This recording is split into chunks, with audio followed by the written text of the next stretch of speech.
Thank you, Les, and welcome to the conversation on big cats. I am so pleased that you will be here and sharing with us what you are doing. I think it's far simpler for you to tell us a little bit about yourself and your work and your experience, and then share with us your presentation before we go on to the discussion. Okay, Latika, wonderful. I mean, for me, it's just such an honor to be sharing with you. One of the things with conservation is that we get to rub shoulders with remarkable people from all over the world. And for me, it's a real privilege to be here sharing my little story with you.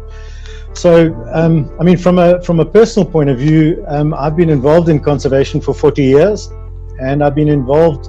My very first job was trying to teach 5 cheetahs how to hunt in the Timbabati Game Reserve of South Africa as a 19-year-old, fresh from the army. So, literally a background that is from 1980 right the way through to today, has been involved in engaging with conservation areas and predominantly setting up and establishing new conservation areas. And obviously, if you want to have the full blend of biodiversity, you've got to have the cats reintroduced as well. So they've always been a big part of my background and experience. So I'd like to just run through a little bit of that, and then the 10 years that I spent translocating wildlife full time was what set me up to be employed by And Beyond to build the first of the And Beyond models, which was at Phinda Private Nature Reserve. So I really had a remarkable journey for 10 years before jumping on the most remarkable part of my career, where I've been for the last 30 years, which has been with And Beyond. In those early days, it was obviously called the Conservation Corporation, and it became Conservation Corporation Africa. And it was designed around trying to mitigate the threats that conservation faced 30 years ago. And the 2 biggest threats that were identified to conservation were relevance in a local community context. And if you didn't have support from local communities, your conservation area would be flawed. And then the other one was funding for conservation. At that stage, 30 years ago, there was very little alternative to donor funding or state funding, both of which were considered to be fickle. So that's the background, and that was how I got to be where I am today. So I'd like to share some of those stories with you. Wonderful, thank you. I'm going to move on to the presentation now, if you don't mind. There we go. So I've just chatted through my background, and the fact that And Beyond was set up to leave the world in a better place is a fundamental part of what we're going to do. We'll talk about cheetahs, lions, and leopards, and how we can use this conservation system to leave the world in a better place. So the privilege of being able to work with these big cats from a very, very young age really gave me a different insight into the challenges that they face, and particularly, the blend of predators that occur in Africa. Cheetahs certainly aren't at the top of the hierarchy of predators, and they get affected by everything that affects all the other predators, and they get affected by more things which the other predators are less susceptible to because of their position in the hierarchy. So being able to understand how that worked in the conservation world was really funny, and having driven in a motor car with a cheetah sitting in the seat next to me while it's going to a hospital to have its hip replaced, and stopping at a traffic light and looking out the window, and the pedestrian standing at the traffic light looking into the car, and suddenly their eyes get really big as they realize this is not a person sitting next to this man but a cheetah, and the shrieks of hysteria and laughter that accompany the sight of a big cat in the middle of urban areas was quite remarkable 40 years ago. For me, it's been interesting to see the big cat's interaction with cities and towns through the work that's been done more recently around Delhi, with the leopards walking around the outskirts of town. And they've been involved in our cities and our towns much longer than we've ever known. And it hasn't really been exposed, but it's coming to the fore now. But it still creates a wonderful response from people most of the time, and sometimes a very negative response. So the cats have been a big part of what I've done, but we were also involved in significant numbers of herbivore translocations because cats need food. And if you're going to reintroduce the game reserve, you've got to reintroduce the prey base first. So I moved about 40,000 head of wildlife during the 10 years before I joined And Beyond. Everything from the smallest of the antelope, like Sunni antelope, through thousands of impala, which are the major prey base that we have, right up to giraffe and elephants and rhinos. And all of these species recreating biodiversity on land which we had in the South African context that had predominantly been used for cattle farming. So you had the natural base, you had normally depleted grasslands, but as soon as you kept the cattle out, the grasslands recovered. So it was easy to do these reintroductions into a reasonably established and reasonably stable system that could support the wildlife that you were reintroducing. So we were very privileged, and I have to say that as at the start, to be able to have that palette in which to work for the conservation development. So these 40 years of development then led to the establishment of And Beyond, and it was effectively set up to leave the world in a better place. And if you try and understand that any commercial organization, and if every commercial organization had an objective that was more than just profit driven, we would all be in a better place. So for me, it was a wonderful privilege to be part of something that was looking at caring for the land, caring for the wildlife, and most importantly, caring for the people. And using these world-class guest experiences as the heart of the machine that drives benefit into all three of the regions. So the care of the land system was actually securing the wildlife and then making sure that our environmental footprint was as small as possible. So taking as little as possible out of the environment. We all have an impact when we operate in any environment. You've got to recognize that you have an impact, but how do you reduce that negative impact on the environment? And then use the other side, the conservation and community development side, as the opportunity to give more. And if we can give more into the systems, and if we can help the communities more to reduce their impact on the environment, we can get to an equilibrium where our negative impact from the development is offset by hugely positive impacts on both the wildlife and the communities. And that's always been our model: create these world-class, life-changing experiences for guests and leave the world in a better place when the guests leave.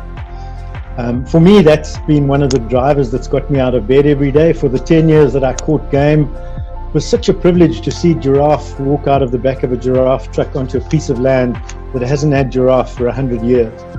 Or to see gaur run out of a truck in India in Bandhavgarh, where they'd been locally extinct. I mean, the thrill of seeing those animals returned in an Indian context was just remarkable.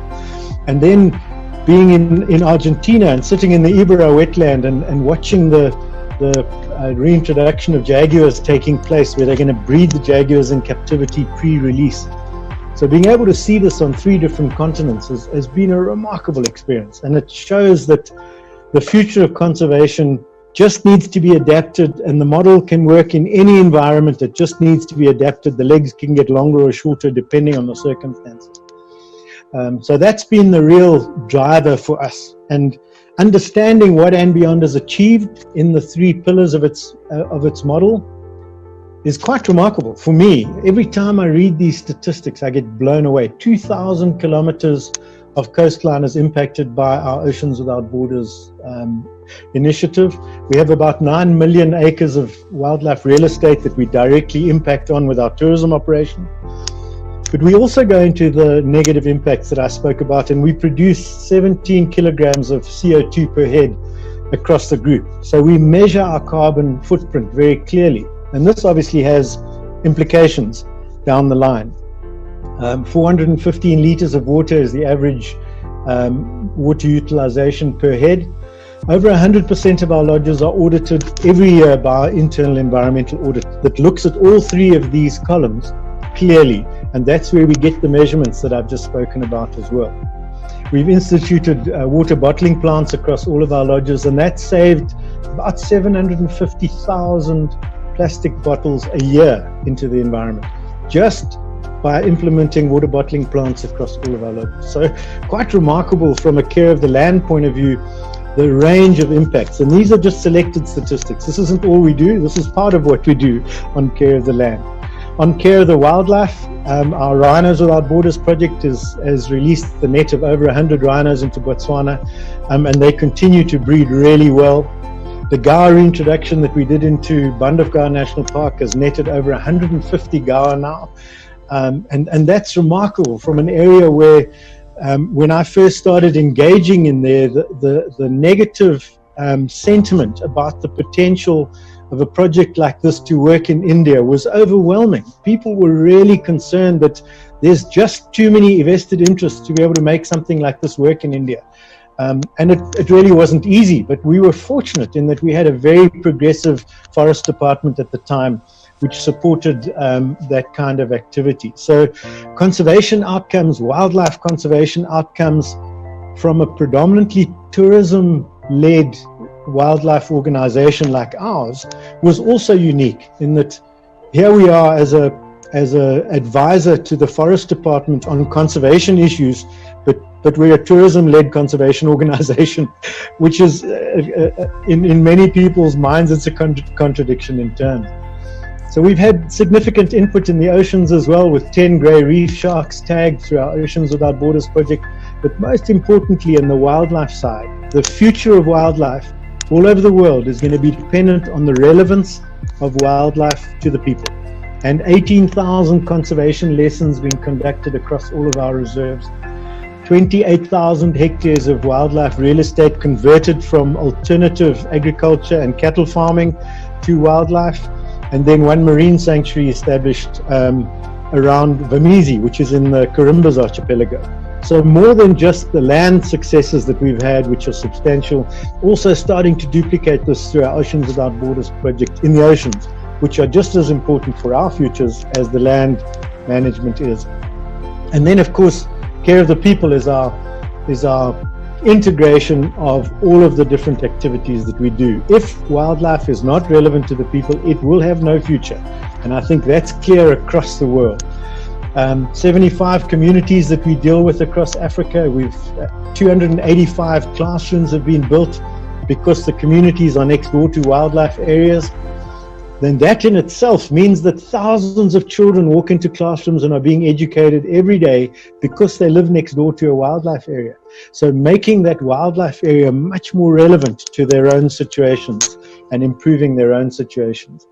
And then 11 centers for orphans and vulnerable children who don't have parents.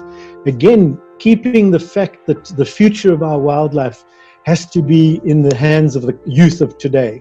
And we can't leave out any segments of the youth of today if we're going to make sure that wildlife is going to be sustainable going into the future. So that's the model and what we've achieved in all three of the areas that we operate in. But let's have a look at some of the conservation learning. And I think this is where it really gets interesting, because for me, if we're doing all these things and not learning anything, then we're literally wasting our time. So I've made some significant mistakes in my life, and I think most of our mistakes on the foundation side, engaging the local communities, have been mistakes that I've made. And the reason why I've made them is because I'm too passionate and in too much of a hurry, and often leave behind the pace at which the communities can work. So one of the dangers of having passion and being driven, which we need to make conservation work, is that when you get into the communities, you have to check that very carefully, and you have to slow it down to the pace of the people that you're working with. Otherwise, it doesn't have any future. So some of the learnings that I've taken out of conservation is that the most important thing is that conservation is complicated. It's not a simple activity. It really isn't, and it's different in different places. And for me, it's really dangerous to oversimplify conservation with one-liners, because a certain action in one area can be a complete game changer, and in another environment, the same action can be a total disaster. So it's very, very important that people measure what they're doing in conservation carefully before they commit to it. We believe that we have to locally craft solutions for local problems. There's no broad stroke that's going to work everywhere. Locally crafted solutions for local problems is going to facilitate adapting to what the local nuances are that you need to include in this complicated conundrum of conservation. So, I mean, an example for us is that we're putting in huge effort through the Lion Recovery Fund, funding desnaring operations in the Serengeti to try and secure the Serengeti populations that are being hammered as a bycatch of meat poaching or snaring. And yet in our reserves in South Africa at Phinda, we're doing unilateral hysterectomies to try and slow down the population growth. So two completely different actions for one species. In one area, we're trying to secure them and we need their numbers to increase. In another area, we need to slow down their growth because there's nowhere to move them to out of their production. There just aren't any, there isn't space for lion to move them to. So that, for me, it epitomizes what the conundrum is in conservation, which is that it's not simple and it needs to be very carefully considered. We look at the fencing situation again, which is a lovely debate.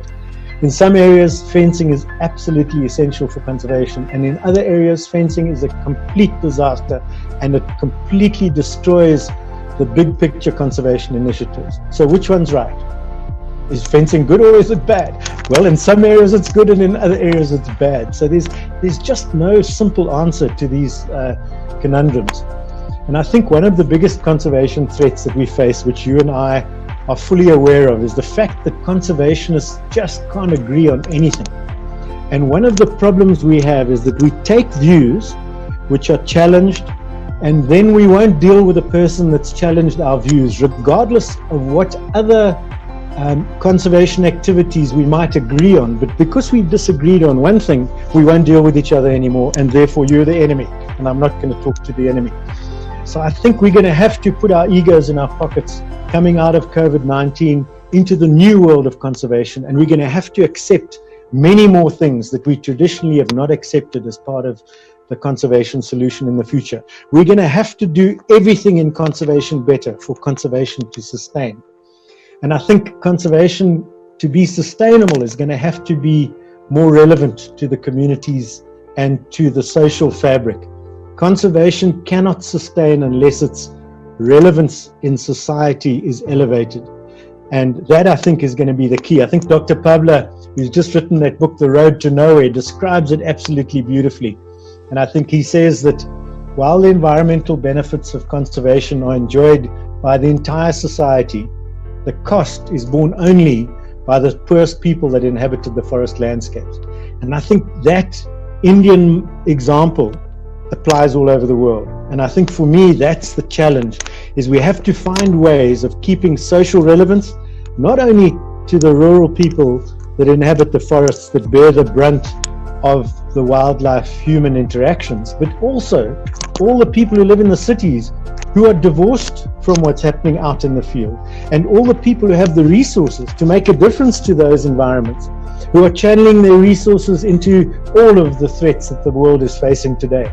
We've got to be more focused in the way we engage, that conservation is about our own futures on the planet, and it's about securing our planet and our futures rather than about something that is for the elite or something that is for the conservationists who are on the other side of the scale. We're industrialists.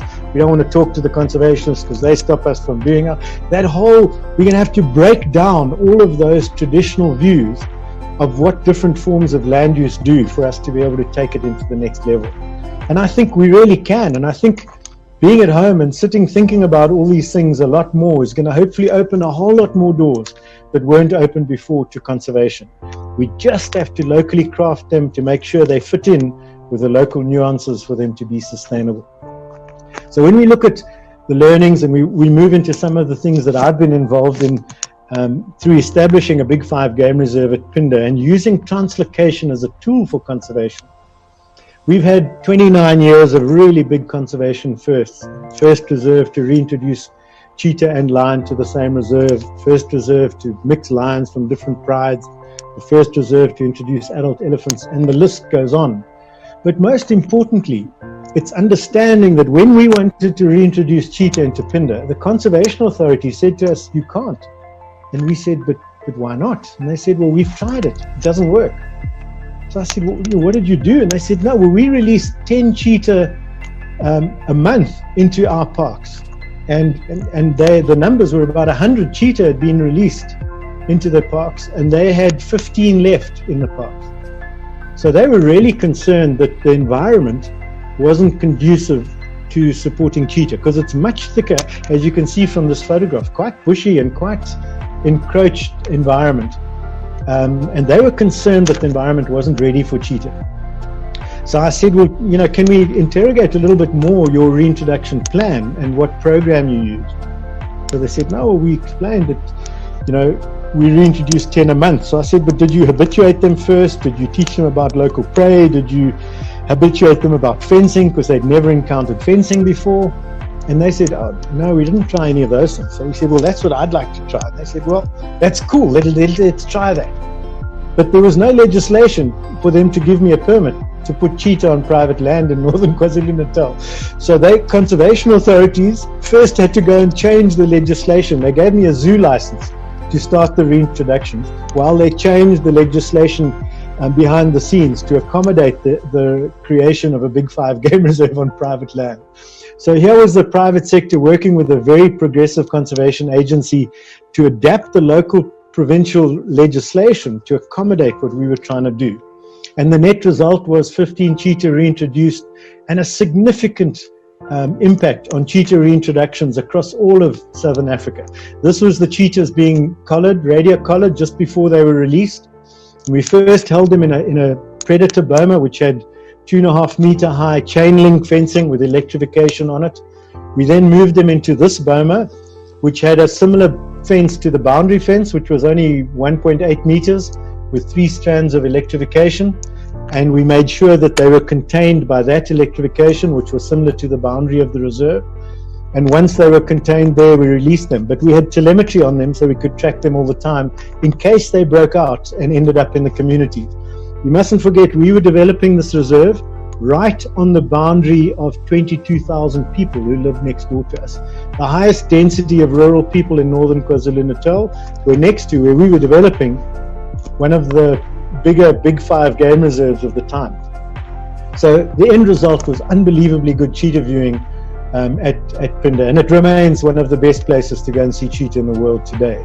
So progressive conservationists who adapted the regulations to accommodate what was a good conservation initiative, and it's ended up with over 150 cheetah cubs being born to that population, and we've translocated and re-established more cheetah populations. We've moved about 70 odd cheetah off Phinda in the last 15 to 20 years.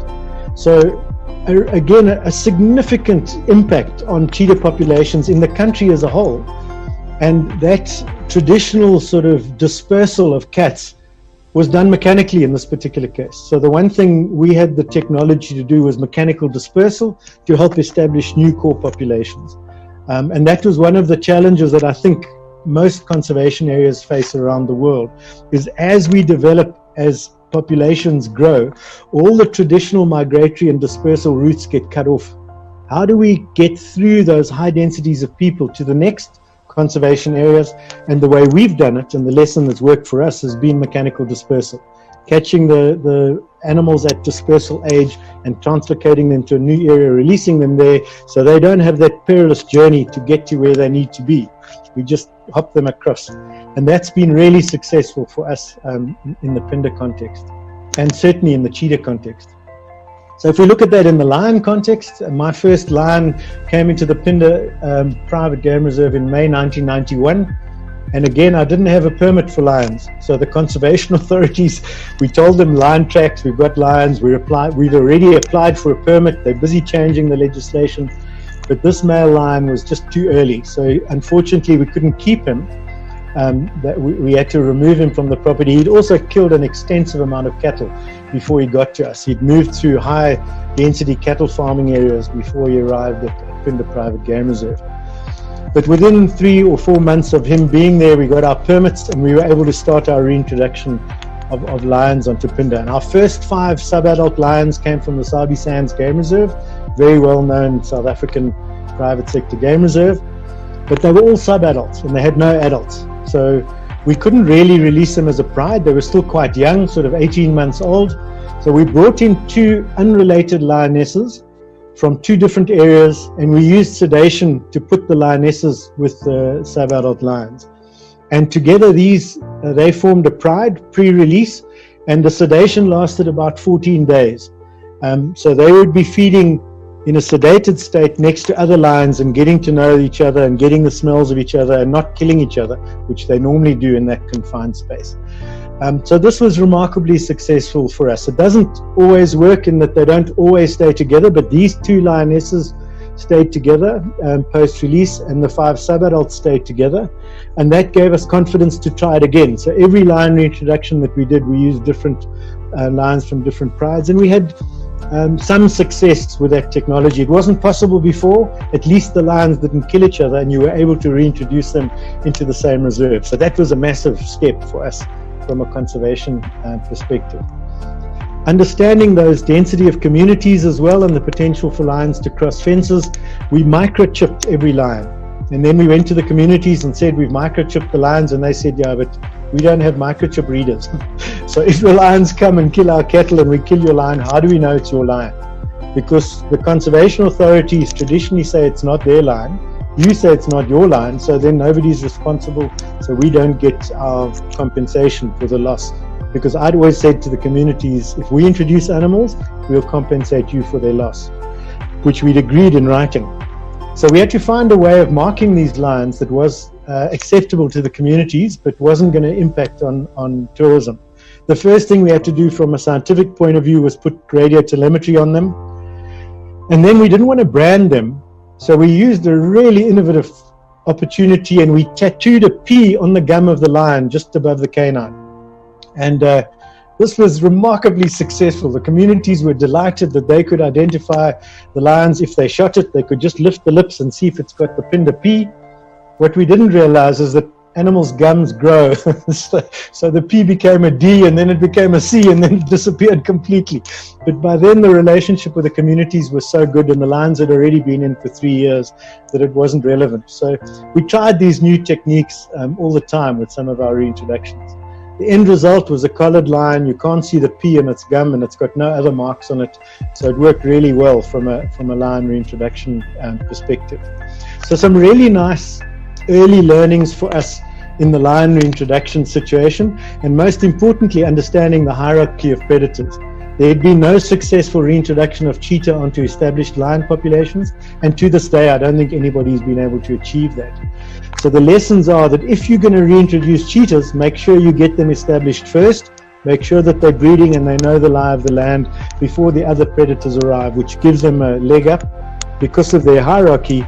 It enables them to sustain into that predator high situation. The lion population grew really well, and it wasn't long, and we were looking at dispersal of these lions. So we used aerial dispersal to move the lions. We filled aircraft with lions and flew them 1,300 kilometers across Africa and released them in the deserts of Swalu. So these lions had come out of high density vegetation, high prey areas of KwaZulu-Natal, and we'd moved them to the semi-desert areas of Tswalu in the Kalahari Desert. So we had to hold them for another 3 months on that side and teach them about the prey that they would be encountering there, and give them a chance to acclimatize to the habitat that they were in, which was completely different. It was very successful. The Tswalu management decided that they wanted to rather go for Namibian genes. So they actually removed all the Pindar lions and then brought in Namibian genes afterwards. But our lions did really well for the 2 or 3 years that they were released in the Serengeti. So again, that lesson of dispersal 1,300 kilometers across the country is possible without any threat to the lion if you do it mechanically, if you mobilize and you translocate them physically. So you reduce the threat that the lions would have of encountering people all the way along their journey to get to the new destination. We also did this internationally when African parks needed lions up in Rwanda. Pindar was able to donate lions out of this now really successful breeding population and fly them all the way up to Rwanda to establish a new lion population in Akagera National Park. So translocating internally and internal dispersal, but also international dispersal is possible using the mechanics and the technology that we have. So the tools for conservation are growing every day, and we've got a really full toolbox. What we really need is the ability to use that toolbox, and which tools will be applied in which environments needs to be refined. And the attitude towards the tools needs to be accommodated. In many areas, it's unacceptable to be playing with animals and to be removing some out of a population But we certainly don't have the privilege of just allowing these populations to carry on their own, because they certainly won't sustain, certainly not in our context. So really interesting opportunities for me that have been developed in the last 3 years to apply our lessons in new translocations, with the reintroduction of the jaguars in the Pantanal, or into the Ibera wetland, I mean, and the habituation of jaguars and the jaguar viewing that's happened in the Pantanal, all lessons that have been learned from the way predators have been managed in Africa. We did the same with leopards, of course. In our situation with leopards, we had a problem with the conservation authorities. They kept issuing permits to our neighbor to hunt leopards. And we were habituating the leopards, and then they would be hunted. And then we went to the conservation authorities and said, please, man, you know, we've spent years habituating this Tom, and now he's been shot by our neighbor. Can't we withdraw the permit? So the conservation authority said, bring us the science that says what's happening is unsustainable, and we'll listen. But if there's no science, we can't change the regulation. So we embarked on a leopard research project with Panthera that lasted 10 years and changed the legislation on leopard hunting in the country. And what was remarkable is that the first 9 months of that leopard research, 415 kill records were made, and that leopard research went on to be phenomenal. 72 different leopards collared in a 10-year period, producing a massive data set, the biggest at the time on any leopard population. And it's literally changed the legislation on leopard management in all of the southern African countries. And I think Kenya and Tanzania have taken note of the fringe effect, which we picked up through the research, of unsustainable hunting practices on these leopard populations. So really interesting outcomes out of a tourism-led conservation organization influencing the way international legislation is happening on conservation. And what a pleasure. That's the kind of interaction that we need, where it's not just the traditional scientists that are providing the information, but it's using different vehicles, pulling them together to achieve that conservation outcome. That's the challenge that we need to work through. This was the image of one of the workshops that were held as part of the jaguar reintroduction in the Ibera wetland in Argentina. This was facilitated by Tompkins Conservation and the TLC, and they funded my trip over, and we spoke to the veterinary faculty in the local city in Corrientes, and then we spoke to all these jaguar specialists from all of South America. There were Argentinians, there were Brazilians, there were Chilean specialists, all working together on how best to do this reintroduction in Argentina. The net result was these jaguars that were held together in a confinement had cubs, and those cubs are now 2 years old and ready for reintroduction into the wild. And that's the ultimate of any of these projects, is rewilding these areas, as Tompkins Conservation call it, is taking traditional cattle farming and ranch land and rewilding it and getting these jaguars back. So massive impact on conservation from Tompkins Conservation in South America. They must be by far the biggest NGO on land donated to conservation, or land influenced to conservation, in the world. And what a privilege and a pleasure to have been invited to go and help them with a project as exciting as this. So, you know, I mentioned earlier, and I've spoken about it before, but seeing these remarkable animals in India in the forests of Kanha, and not seeing them in Bandhavgarh where they had them on the wildlife list, you know, we had to do something about that. So building the capacity within the forest department to translocate gaur meant that the end result of the gaur translocation was a significant number of other species also translocated by the forest department. So reversing local extinctions became a tool in the toolbox of conservation, and it became much more mainstream than just the exception. And I think that's one of the exciting things about, we've fragmented wildlife all over the world. Population development has meant that conservation areas are in small patches all over. So all the traditional migratory routes and dispersal zones are all threatened. But we now have the technology to fix all of that and move the animals mechanically into these reserves, recreate the prey base, return the predators, and then reinstate wildlife as a relevant activity for the communities, driven by whatever industries we can out of wildlife, in our case predominantly tourism. So it's a really exciting model that we've been able to do, but not doing it alone. We have to do it in partnership with universities. We're part of the Lionscape Coalition, where the top ecotourism organizations in Africa, who all have lions on their properties, have joined forces with the Lion Recovery Fund to fund research and conservation activities in countries where we don't even have a presence, but where these small lion populations are being protected, making sure that the commercially viable lion populations of the Serengeti and the Mara and the Kruger National Park are funding the lions in the Central African Republic and in the Sudan and in the Gambia and all these West African and Central African countries. Looking at partnerships with traditional NGOs like WWF on rhino range expansion programs, working with traditional competitors in the tourism industry in Rhinos Without Borders. We don't have to be competitors in tourism. You building 10 new lodges, brilliant, go for it. Let's look at how we can work together, what we can do to help with your 10 lodges, because we've got 29 in other parts of Africa, and our guests might want to know about your guests, and your guests might want to know about ours. So together we have a much better chance of making a difference than if we stand on our own. And together we have a better future. There's been an Ubuntu comment that it came out of Desmond Tutu in the early days of resolving the South African conflict. And that's the future of conservation. We're reintroducing pangolins on Phinda with a pangolin working group. We do all our community development with the Africa Foundation, making these wildlife areas completely relevant to the communities that live outside them. And then we've applied our terrestrial successes to the marine environment through Oceans Without Borders and capacity building and protecting endangered species in the sea. And all of that involves the youth. If we don't educate the youth about the future of these conservation areas, and in our case, when you've got 10 lodges, you're going to be able to exceed this number of 18,000 students through your lodges, looking at the wildlife that they would otherwise have no access to.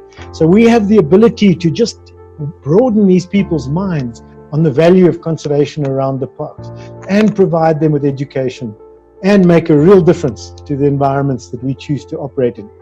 So from me, Latika, thank you very much for giving me the opportunity to share what we've done with you. Oh, that's amazing, Les. I mean, thank you so much. It just brings so many years of experience to people who may or may not ever have a chance to visit one of your lodges. I was in Botswana at 3 of your lodges recently, and it was just, it was phenomenal. It was just so amazing. So I just want to go back to your experience in India. When you were in India and you were partnering with the Taj and had this series of lodges here, then you came in and you talked to the government. How did you break that initial, barrier that exists in government minds about working with people in the tourism sector? Because that's something people have talked about again and again and again, I think, for me, that was one of the challenges. We were told by WWF that it's not possible for tourism operators to deal with the forest department. They're the enemy.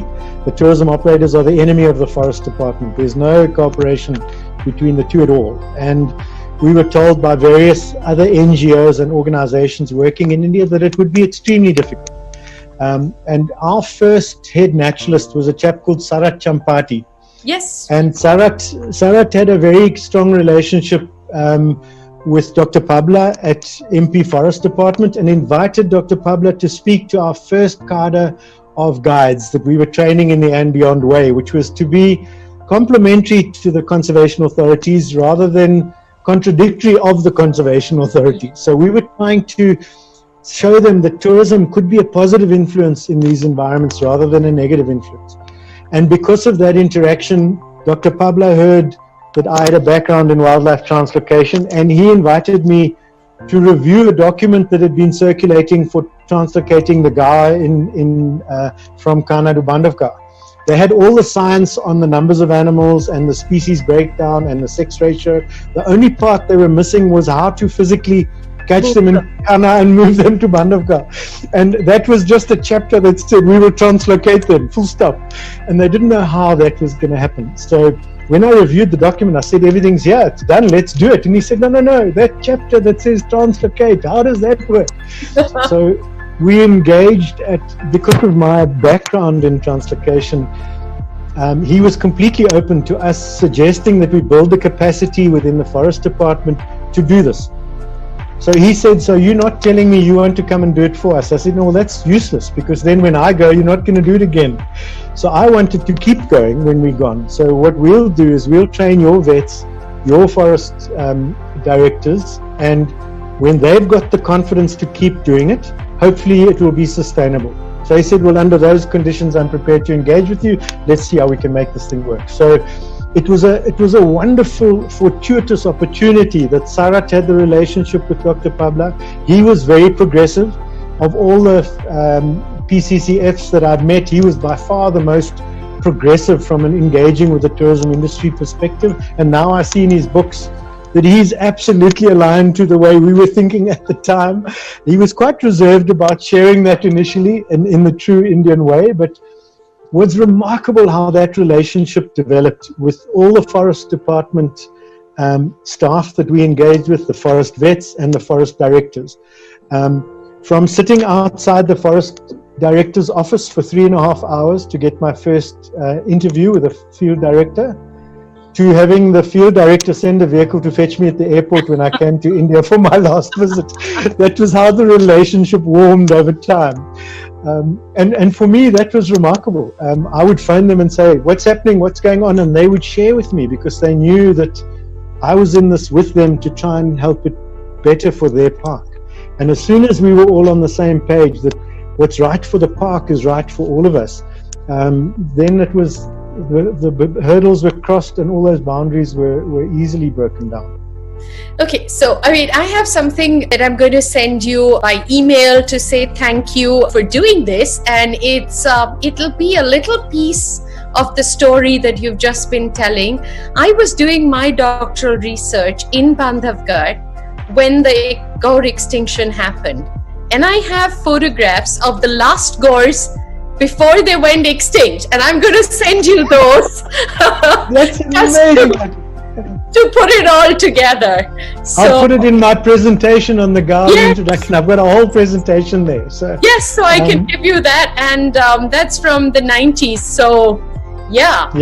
I'll share all of that with you. So it's a lovely circle, the circle of life. They say everything fits somewhere, and that's amazing. And Latika, I got a spreadsheet from the forest department from the 1990s with the population numbers every year. And that must have been a spreadsheet that you would have had input into.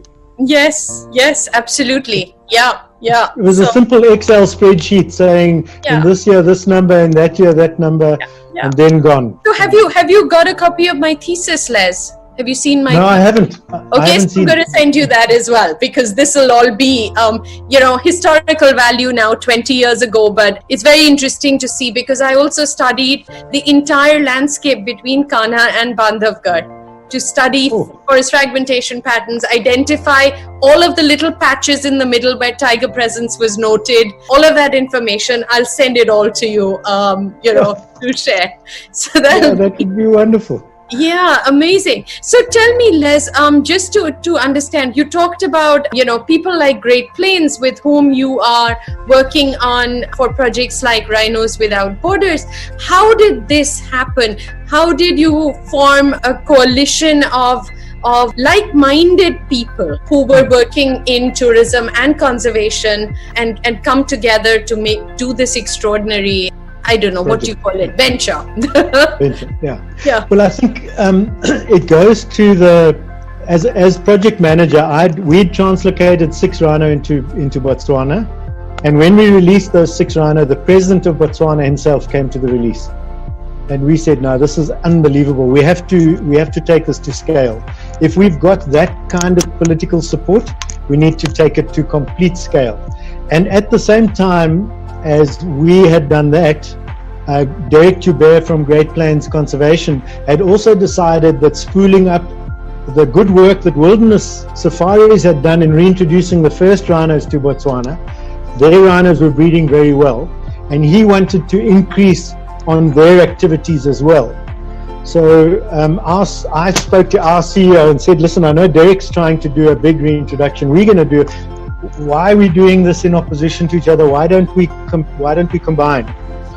So I spoke to Derek, and he said he has no problem with that. Our CEO had no problem. We linked them together, and Rhinos Without Borders became a partnership between competing tourism operators. We never stopped competing for guests, but that's the commercial side. But we work together completely on conservation. And I think that for me has been a complete revelation. Because of that success, the Lionscape Coalition was born, which is wilderness safaris, Great Plains conservation, Singita and beyond, all working together for lion conservation. And I mean, that's where we need to be. Can you imagine all the tourism operators in India working together under one banner for a conservation outcome? That's going to be an unbelievable feature. That would be incredible. Yes, I mean, absolutely unreal. We were talking about this, and we were wondering whether self-regulation would be something that people would see. Another idea we've been exploring, and I would love to hear your views on this, is how to control unplanned development around the parks in India, because this is a huge issue. It's the biggest problem. It's our biggest issue. And somehow our planning, development planning, has just not managed to keep up with what is happening. So one of the things that we were looking at is this whole system of a carrying capacity and then basing tourism numbers on that carrying capacity. And what they've done right now is they painted pretty much every park with the same paintbrush. So they're doing exactly opposite of what you talked about, which is that you need to look at every situation individually and come up with a local solution rather than a blanket solution, which can often end up in a total mess. And once we look at every park as an individual one and we come up with a carrying capacity for tourism vehicles, you then use that to go backwards to regulate how many institutions and tourism lodges can operate outside the park.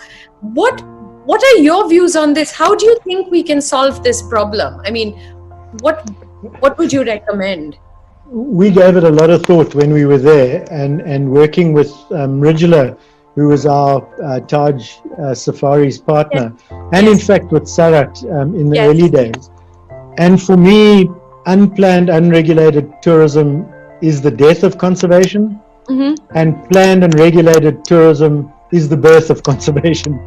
So two completely different outcomes from the same activity, and the key is in the plan. So understanding how you can use the plan to regulate that means that you have to understand where the power sits to approve the plan. And what we discovered is that the planning at penchant level, at local level, they normally understood, but the plan was imposed on them. So they weren't the people who approved the plan. So if you can get the plan to be approved locally, they can understand the local issues. You then take it up to the next level, and then you get the region, and then you finally get the state to approve it. So, but that's not the way it works in India. So it works top down. And if somebody knows somebody at the top, they get in, they get something, and they end up getting a development. And you have this incremental increase of unplanned, unsustainable, and potentially hugely harmful tourism. So it's not an easy one to fix. My view is that the carrying capacity system, which you've just described, which is based on observations of the ecological impact rather than on a formula, which doesn't apply. Formulas don't take into account the thing that we sell is an experience, and that has aesthetics. How do you measure aesthetics in a formula? So for me, it's trying to understand how you establish the carrying capacity, and then making sure that the center understands, or the state understands, you cannot approve an accommodation facility if it doesn't have access to the park written by the field director. So the field director then has to sign off that you have 2 vehicle access, otherwise you can't build those beds. If you have no vehicle access, you can't build the beds. Finished. And so you put the power with the field director because he understands what the carrying capacity of his reserve is. And if it's already overdone, well then it's very difficult to approve new beds. And if the state just keep approving new beds regardless, all you're doing is creating a massive negative against the tourism industry and against wildlife tourism specifically, which you don't want, and you want it to be important for them. So it has exactly the wrong outcome from a state perspective. It might give them short-term revenue, but long-term it's killing the conservation area. So for me, I think that the only solution in the Indian context is to add a line on any approval, which is that you have to have access to the park, signed by the field director and his ecologist. Otherwise, you can't build the bed. And I think that I don't think you're going to be able to get it right in the short term. I haven't been back for quite a few years, but I don't think it's changed that much. No, it hasn't. I spoke to, in those days, we had Asim Shivastav was the field director of Banavgarh. Mm-hmm. And I hosted Asim here in South Africa, and we spent many hours sitting around the fire discussing that challenge. And he said he would be happy to take on the responsibility of regulating his own tourism, but he would need bodyguards and a suit of armor because people would try and kill him because he was excluding them. Yes. So Latika, we got very innovative, and we decided to train local guides, and you weren't allowed to go into the park unless you had a trained local guide. Mm-hmm. And we gave and beyond training to some of the local guides so that they could elevate themselves. And you know what the consequence was? They opened a lot. You would think you would have much better environmental impact of the guests going in because the guides had been trained. Exactly the opposite was true. The trained guides were not picked up by the industry because they cost extra money. And because the tourism in India is so sensitive, the trained guides had no jobs, missed out, so nobody wanted training the next year because it compromised their ability to earn a living. Yes. So we had a completely unintended consequence for a very well-meaning input. So yeah, India is not an easy place to operate. No, it's yes. I can second that. Well, thank you, Les. I mean, I could chat with for another hour without thinking, but this has been wonderful. We've learned so much, and I think everybody is going to really want to learn more, and maybe we'll send some more people up your way, you know. I'm sure that our Delhi office will be sending many to you. As you know, Sohail's still running the office there. Yes, absolutely. Well, lovely to chat. I'll send you all of my thesis and the Gaur pictures to you on email. Thanks very much, Latika. And when will this be aired? This should be aired in July, but the whole series, we'll send you the whole link. We'd be very happy for and beyond to also, spread the word about the series and claim it and put it out there saying this is another, one more measure where you've worked with everybody else across the world and we're talking big cat conservation. So I'll send you the whole everything and all the links soon. Super. Thanks very much, Latika. It's been a real honor. You too. Thank you so much. Bye. Thank you. Bye.